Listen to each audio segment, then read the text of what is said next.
Hello all, welcome to our channel Chitracharche.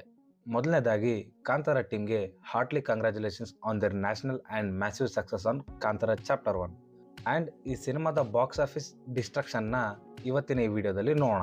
ಮೊದಲನೇದಾಗಿ Kantara box office ಕಲೆಕ್ಷನ್ನ ನಾವು ನೋಡೋದಾದರೆ ಪ್ಯೂರ್ ಬಾಕ್ಸ್ ಆಫೀಸ್ ಡಿಸ್ಟ್ರಕ್ಷನ್ ಅಂತ ಹೇಳ್ಬೋದು. ಆ್ಯಂಡ್ ಹೇಗೆ ಈ ಮೂವಿ ಇಷ್ಟು ಕಲೆಕ್ಷನ್ನ ಮಾಡಿದೆ ಅಂತ ವಿಡಿಯೋ ಕೊನೆಯಲ್ಲಿ ಹೇಳ್ತೀನಿ, ವಿಡಿಯೋನ ಎಂಡ್ವರೆಗೂ ನೋಡಿ. ಹಾಗೆ ಯಾಕೆ ಅಂತ ಹೇಳ್ತಾ ಡೇ ವೈಸ್ ಕಲೆಕ್ಷನ್ನ ನಿಮ್ಮ ಮುಂದೆ ಇಡ್ತಾ ಇದ್ದೀನಿ. ಸೊ ಕಾಂತಾರ ಮೂವಿಯ ಮೊದಲನೇ ದಿನದ ಕಲೆಕ್ಷನ್ ಬಂದ್ಬಿಟ್ಟು 61.85 ಕೋಟಿ, ಇಂಡಿಯಾದ ನೆಟ್ ಕಲೆಕ್ಷನ್ ಆನ್ ಡೇ 1. ಇದರಲ್ಲಿ ಕನ್ನಡ 19 ಕೋಟಿ, ತೆಲುಗು 13 ಕೋಟಿ, ಹಿಂದಿ 18 ಕೋಟಿ, ತಮಿಳ್ 5.5 ಕೋಟಿ ಆ್ಯಂಡ್ ಮಲಯಾಳಮಿಂದ 5.25 ಕೋಟಿನ ಕಾಂತಾರ ತನ್ನ ಡೇ 1ನಲ್ಲಿ ಗಳಿಸಿದೆ. ಆ್ಯಂಡ್ ಇದನ್ನು ನೀವು 2022ರಲ್ಲಿ ಬಂದಿರೋ ಕಾಂತಾರಗೆ ಕಂಪೇರ್ ಮಾಡಿದ್ರೆ ಬಹಳ ಡ್ರಾಸ್ಟಿಕ್ ಚೇಂಜಸ್ ಕಾಣಿಸುತ್ತೆ ನಿಮಗೆ. ಇನ್ನು ಎರಡನೇ ದಿನ 45.5 ಕೋಟಿನ ಕಾಂತಾರ ಕಲೆಕ್ಟ್ ಮಾಡಿದೆ. ಆ್ಯಂಡ್ ಇದರಲ್ಲಿ ನಾವು 26% ಡ್ರಾಪ್ನ ನಾವು ಕಾಣ್ಬೋದು. ಹಾಗೆ ಮೂರನೇ ದಿನ ಸ್ಯಾಟರ್ಡೆ ಆ್ಯಂಡ್ ದಸರಾ ಹಾಲಿಡೇ ಇರೋದ್ರಿಂದ ಈ ಮೂವಿ 55 ಕೋಟಿನ ಕಲೆಕ್ಟ್ ಮಾಡಿದೆ. ಆ್ಯಂಡ್ 21%ನ ಜಂಪ್ ತೋರಿಸುತ್ತೆ ಮೂವಿ. ಇನ್ನು ನಾಲ್ಕನೇ ದಿನ ಸಂಡೇ ಹಾಲಿಡೇ ಆಗಿರೋದ್ರಿಂದ ಈ ಸಿನಿಮಾ 63 ಕೋಟಿನ ಕಲೆಕ್ಟ್ ಮಾಡಿ ಮತ್ತೆ 14%ನ ಜಂಪ್ನ ಪಡೆಯುತ್ತೆ. ಆ್ಯಂಡ್ ಈ ಗ್ರಾಫ್ ಲಾಂಗ್ ವೀಕೆಂಡ್ಸ್ನಲ್ಲಿ ನಾವು ಎಕ್ಸ್ಪೆಕ್ಟ್ ಮಾಡ್ತೀವಿ. ಆದರೆ ಐದನೇ ದಿನ ಮಂಡೇ ವರ್ಕಿಂಗ್ ಡೇ ಆಗಿರೋದ್ರಿಂದ ನಾವು ಈ ಮೂವಿಯ ಬಾಕ್ಸ್ ಆಫೀಸ್ ಡಿಸ್ಟ್ರಕ್ಷನ್ನಲ್ಲಿ ಒಂದು ಶೇಲ್ಡ್ನ ನೋಡ್ಬೋದು. 34.25 ಕೋಟಿನ ಕಲೆಕ್ಟ್ ಮಾಡಿ 50%ನ ಡ್ರಾಪ್ ತೋರಿಸುತ್ತೆ movie, which is quite good ಅಂತ ಹೇಳ್ಬೋದು. ಇನ್ನು ಆರನೇ ದಿನ ಅಗೇನ್ ವರ್ಕಿಂಗ್ ಡೇ ಆದ್ರೂ 34.25 ಕೋಟಿನ ಗಳಿಸಿ ಮತ್ತೆ 9% ಜಂಪ್ನ ತೋರಿಸುತ್ತೆ.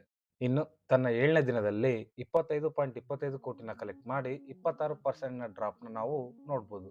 ಇನ್ನು ಎಂಟನೇ ದಿನಕ್ಕೆ ಬಂದರೆ ಇಲ್ಲಿನೂ ಮೂವಿ 21.25 ಕೋಟಿನ ಕಲೆಕ್ಟ್ ಮಾಡಿ 16%ನ ಡ್ರಾಪ್ ಕಂಡು ತನ್ನ ಮೊದಲ ವಾರದ ಬಾಕ್ಸ್ ಆಫೀಸ್ ಕಲೆಕ್ಷನ್ನ ಎಂಡ್ ಮಾಡುತ್ತೆ. ಟೋಟಲ್ ಒಂದು ವಾರದ ಕಲೆಕ್ಷನ್ ಬಂದ್ಬಿಟ್ಟು 337 ಕೋಟಿನ ಗಳಿಸಿದೆ. ಇದರಲ್ಲಿ ನಮ್ಮ ಕನ್ನಡದಿಂದ 106 ಕೋಟಿನ ಕಲೆಕ್ಟ್ ಮಾಡಿದೆ. ಆ್ಯಂಡ್ ಉಳಿದ ಭಾಷೆಗಳಿಂದ ತೆಲುಗಿನಲ್ಲಿ 63 ಕೋಟಿ, ಹಿಂದಿಯಲ್ಲಿ 108 ಕೋಟಿ, ತಮಿಳಿನಲ್ಲಿ 31 ಕೋಟಿ ಆ್ಯಂಡ್ ಮಲಯಾಳಮಿಂದ 26 ಕೋಟಿನ ಈ ಮೂವಿಗೆ ಗಳಿಸಿದೆ, which is absolutely good number for A dubbed cinema. ಇನ್ನು ಡೇ 9 ಫ್ರೈಡೇ ಆಗಿರೋದ್ರಿಂದ 22.25 ಕೋಟಿನ ಕಲೆಕ್ಟ್ ಮಾಡಿ ಮತ್ತೆ 5% ಜಂಪ್ನ ಈ ಮೂವಿ ತೋರಿಸುತ್ತೆ. ಆ್ಯಂಡ್ ಡೇ 10 ಅಂದರೆ ಸ್ಯಾಟರ್ಡೆ ವೀಕೆಂಡ್ ಆಗಿರೋದ್ರಿಂದ ಮತ್ತೆ 38.5 ಕೋಟಿನ ಕಲೆಕ್ಟ್ ಮಾಡಿ ಒಂದೇ ಸರಿ 73% ಜಂಪ್ನ ತೋರಿಸಿದೆ. And it's a impressive number. ಯಾಕಂದರೆ ಈ ವರ್ಷದಲ್ಲಿ ಬಂದ ಕೆಲವು ದೊಡ್ಡ ಸಿನಿಮಾಗಳು ಸಹ ಇಷ್ಟು ಕಲೆಕ್ಷನ್ನ ಹೋಲ್ಡ್ನ ತೋರಿಸಿಲ್ಲ. And it's amazing hold on box office. ಮತ್ತೆ ಈ ಸಿನಿಮಾ ಇಷ್ಟು ಗ್ರ್ಯಾಂಡ್ ಸಕ್ಸಸ್ ಆಗೋಕ್ಕೆ ರೀಸನ್ಸ್ ಏನಪ್ಪಾ ಅಂದರೆ ಡೆಫಿನೆಟ್ಲಿ 2022ರಲ್ಲಿ ಬಂದಂತಹ ಕಾಂತಾರ ಮೂವಿಯ ಮ್ಯಾಸಿವ್ ಸಕ್ಸಸ್ ಈ ಹೈಪ್ಗೆ ರೀಸನ್ ಆಗಿದೆ. ಆ್ಯಂಡ್ ಕಾಂತಾರದ ಆ ಕ್ಲೈಮ್ಯಾಕ್ಸ್ ಬಿಟ್ ಜನರ ಮೈಂಡ್ನಲ್ಲಿ ಇನ್ನೂ ಹಾಗೆ ಉಳ್ಕೊಂಡಿದೆ. ಮತ್ತೆ ಕಾಂತಾರ ಚಾಪ್ಟರ್ 1ನ ರಿಷಬ್ ಶೆಟ್ಟಿ ಅವರು ಯಾವ ಮೂವಿಗೆ ಕ್ಲಾಶ್ ಆಗದೆ ಆ್ಯಂಡ್ ಒಂದು ಲಾಂಗ್ ಹಾಲಿಡೇ ವೀಕೆಂಡ್ನ ಟಾರ್ಗೆಟ್ ಮಾಡಿ ಮೂವಿನ ರಿಲೀಸ್ ಮಾಡಿತ್ತು. ಹಾಗೆ ಈ ಸಾರಿ ಈ ಸಿನಿಮಾದ ಸ್ಕೇಲ್ ಬಹಳ ದೊಡ್ಡದಾಗಿತ್ತು ಇಂದಿನ ಮೂವಿಗಿಂತ. ಯಾವುದೇ ರೀಸನ್ಸ್ ಇರಲಿ, ಲಾಂಗ್ ವೀಕೆಂಡ್ಸ್ ಇರಲಿ, ಎಷ್ಟೇ ಹೈಪ್ ಇರಲಿ, ಎಲ್ಲರೂ ಕಥೆನ ಮತ್ತು ಪರ್ಫಾರ್ಮೆನ್ಸ್ನ ಮಾತ್ರ ನೋಡೋದು. ಆ್ಯಂಡ್ ಈ ವಿಷಯದಲ್ಲಿ ರಿಷಬ್ ಶೆಟ್ಟಿ ಅವರು ನೇಲ್ ಮಾಡಿದ್ದಾರೆ ಅಂತಲೇ ಹೇಳ್ಬೋದು. And that's it. ಇನ್ನೊಂದು ವಿಡಿಯೋದಲ್ಲಿ ಮತ್ತೆ ಸಿಗೋಣ. ಬೈ.